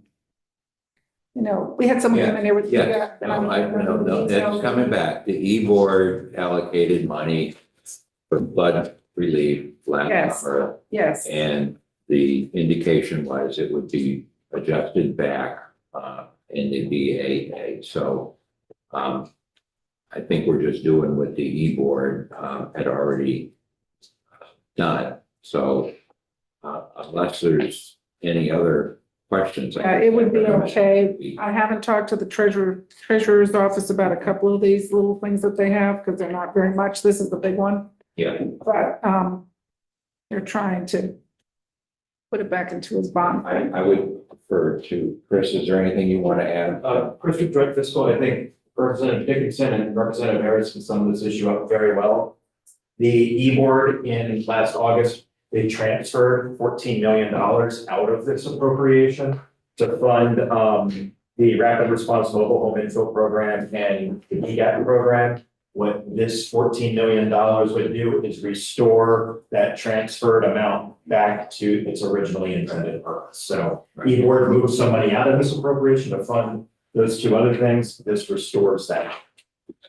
So unless there's any question.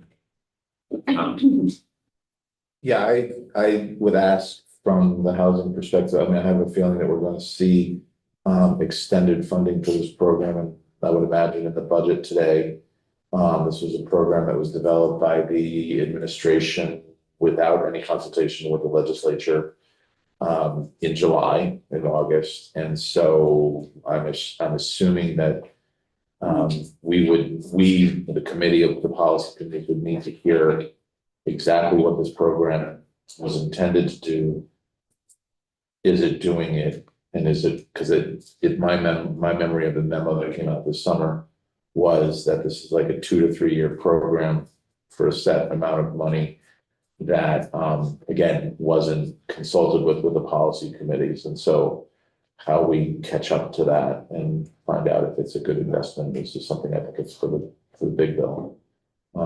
My understanding though of the financial things that made it go, this is complicated, but it sounds like it's rectifying us so that we can make a decision, or we, the body, can make a decision based on the policy rather than just the finances, if that makes sense. Yeah, the function of the E-board is to decide things like this when we're not in session with the governor. And that if you're gonna then true it up, you gotta do it in something like the BAA. And you're right, if the next step is to look at the long-term options. Do we put this in statute to go and make it, put it in a big budget that says, okay, we need to do this. God willing, we won't have to do this again, but it's been a couple of years now we've done it. Is there any objection to putting the money back to where the E-board pulled it out of last summer? No. No, you're no. No.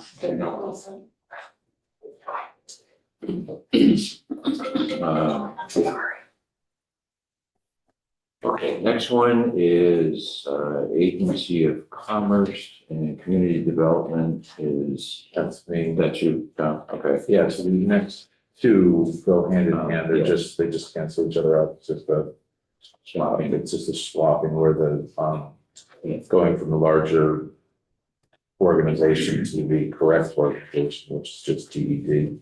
Are you okay with that, Jim? Any objections? Okay, check off that one.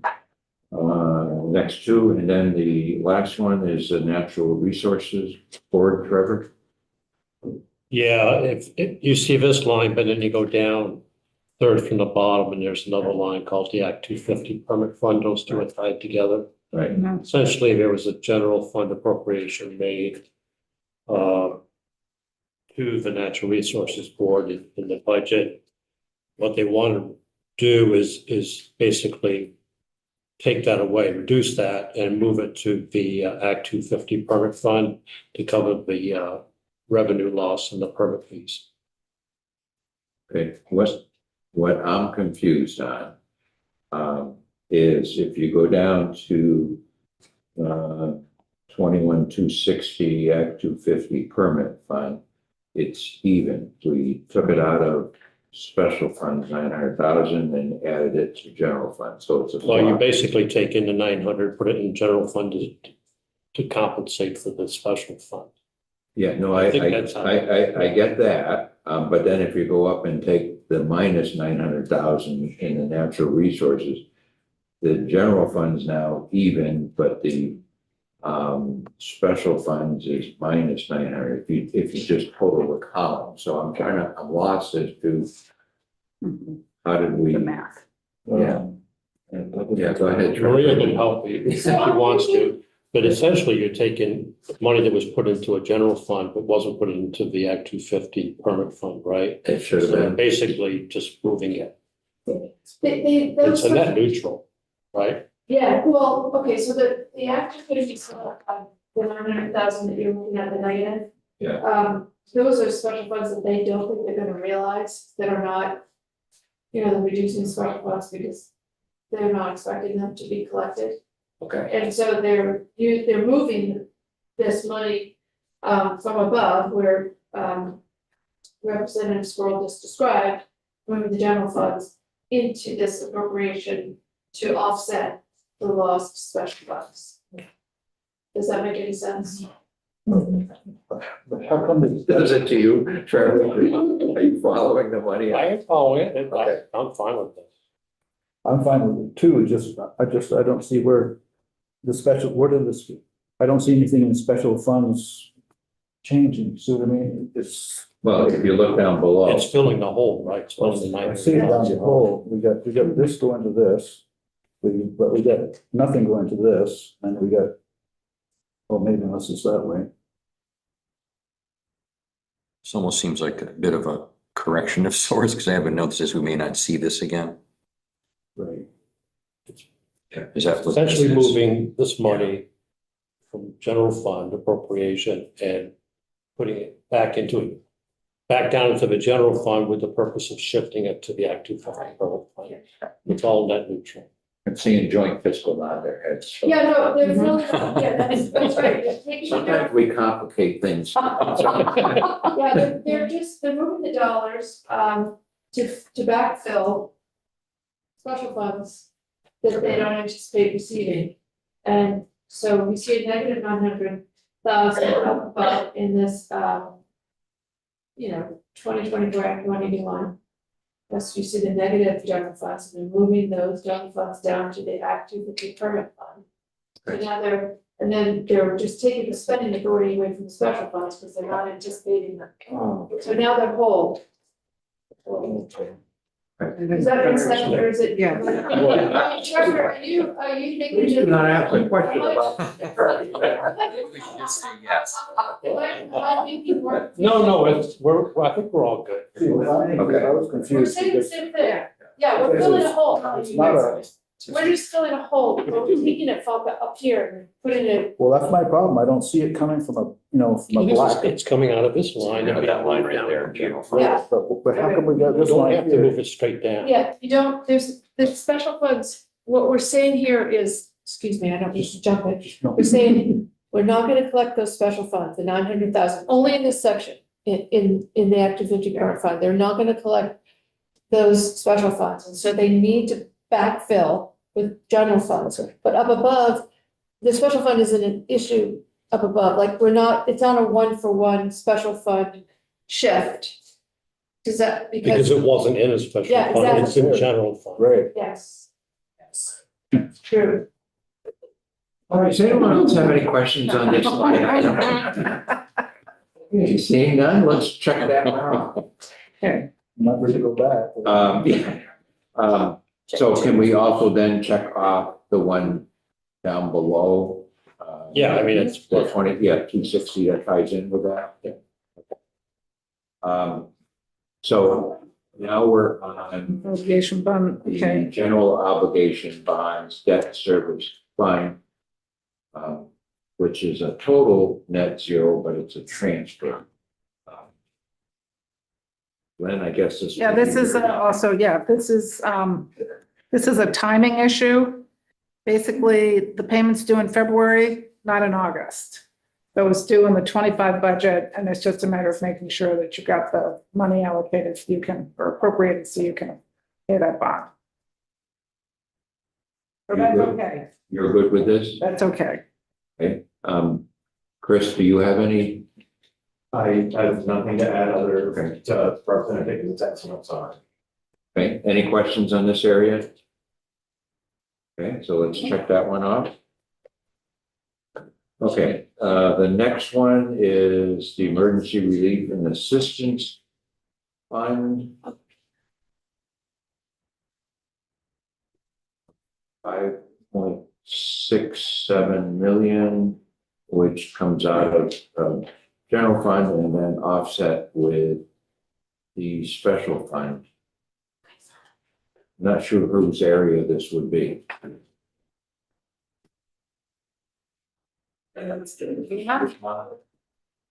aware of them. What, FEMA, that would be me. it's a FEMA. So, Chris, is there any enlightenment that you want to make to this fund? I'm sorry, which item? The Emergency Relief and Assistance Fund.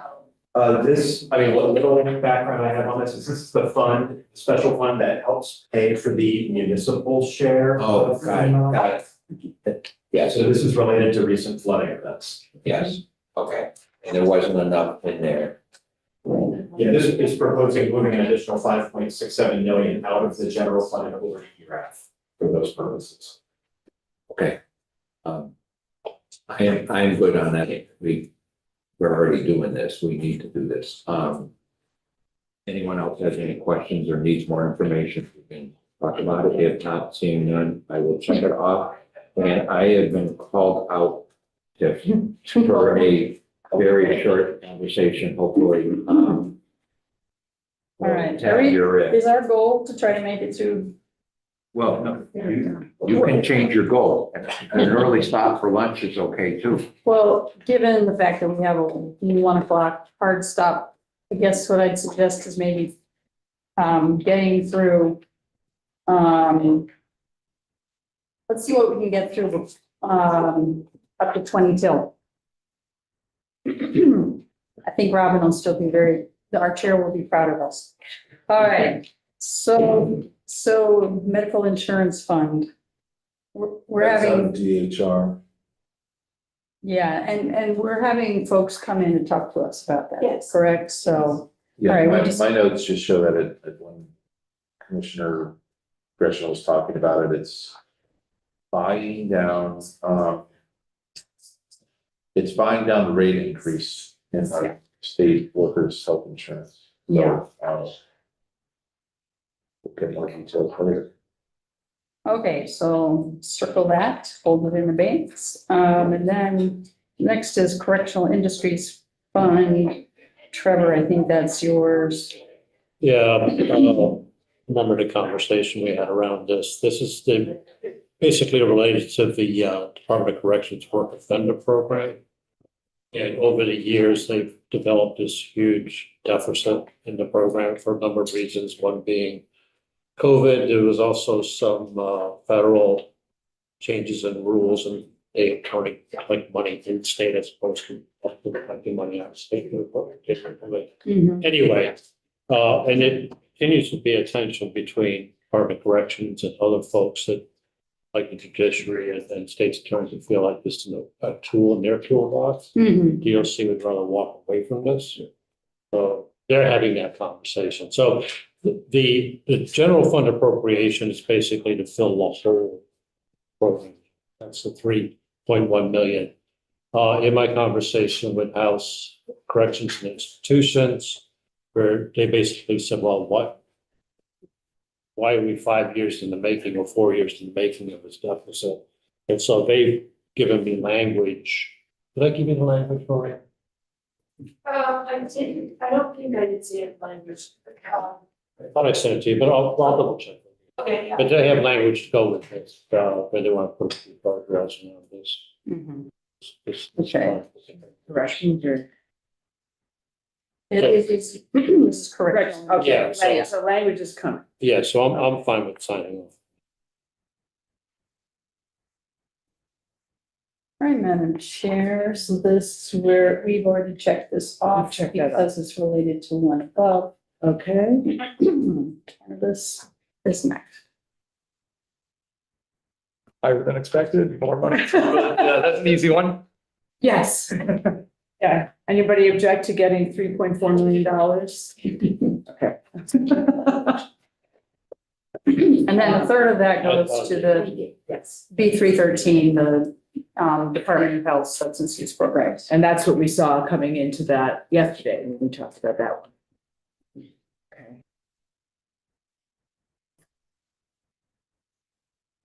And then the next one is gyms, but we know what this is. The sports wagering is coming in lower. Does anybody have any questions or can we just, that's the enterprise fund, so it's reducing the amount of the enterprise fund that's covering the general fund. Not what we can do much about it. Okay. Sure. Oh, same with liquor. No, liquor control is different. It is. Liquor control is different.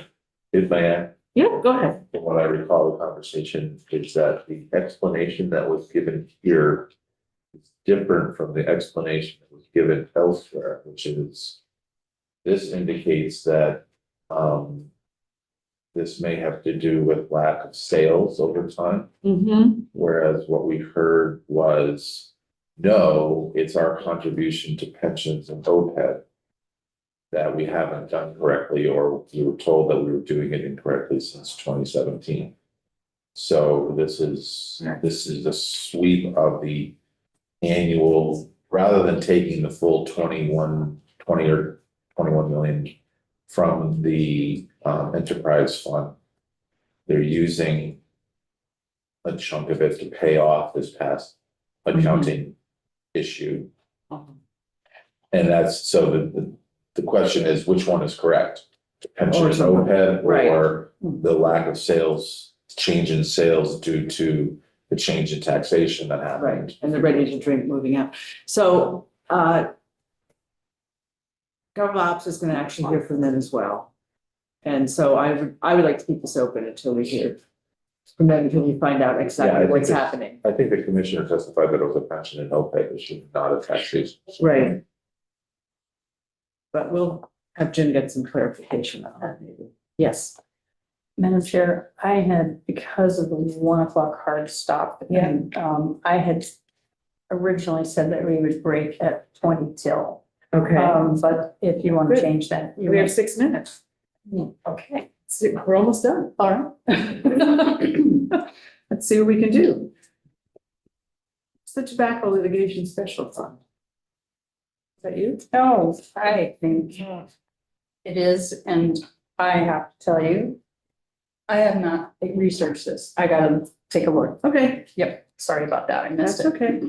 This is why we go through these things. There's lots of little things. The next one is Department of Labor, and that's the wet fund. You have all the good ones. They're all like giving money back. Yeah, listen, I mean, this was the one that's, most of this had things covered by the wet fund are now part of the base budget of Department of Labor. A lot of this goes back pretty old, some of it from 2016. So I think Ways and Means had also given a thumbs up to this one. So Yeah.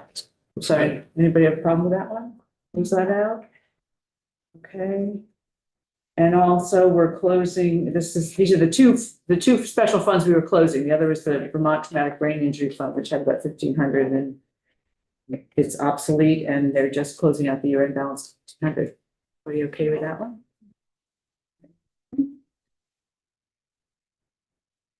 The next one is DCF, unclaimed property. And so Mike, I think that's yours again. Yeah, like I said, I have not. Or is that yours? That's my treasury. Oh. Um, No, DFR, sorry, it's not DCF, it's DFR, and that is Mike Nigro. I had the wrong letters. So they're reducing the amount of treasury is unclaimed property. sure. Oh, that- Where are we here? Has been passed. Yeah, that's right. Basically, it's this is just what's remaining at the close of the fiscal year of 24 beyond the required transfer for the 2024 tax statute. Yeah, so they're they're just sweeping it out, yeah. Everybody all right with that? Sorry, the next ones are DFR. So many letters. Yeah, this was the reduced revenue, they think, based on some of the fee increases. And Commerce Committee had given this thumbs up. Yeah. Let's go. Everybody okay with that one? Okay. Versions. So let's skip to the reversions to the ed. So these are in the language, so I would suggest that we not do those because the ed fund, there's a lot of reversions. That's for the 8 million for Department of Labor and all that, and we won't have to go over every last one of them, but we want to just all look at them together and say at a glance, seems okay. So we don't need to do it on here. And same with the ed fund. Yes, Lynn. Yes, the reversion that's under Green Mountain Care Board is not going to happen. But it is going to happen. I'm sorry. It's in there. It's okay. The reason is that they didn't need to spend the extra startup money to transfer to another OT system. So we'll deal with those two as part of the language section. Means we have now gotten through this whole spreadsheet. Wow. We have more to come back and do, but we have gone through it once. So yes, very well done, committee. Excellent. And look, it's not even 20 up yet. I don't know. 3 minutes.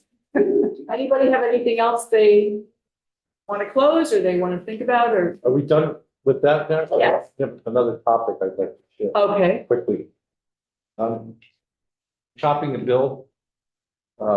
This is a bill we passed in the House last year to designate November as Veterans Day. We passed it unanimously, but it never got off the wall in the Senate. So if anybody here wants to sign on to it, there is. Say what it is again, designate. Designates November as Veterans Month. Okay. And Mark Higley has it. He and I are co-sponsors. But you may have signed on to this. Okay, It may have. great. So committee will just meet here after the governors, we'll take a few minutes, and maybe 10 minutes or something after. I apparently have to have some be available for the press who may or may not want to talk to me, so. If not, then Chip and Jim will run the show until I get down here, so. Anyway.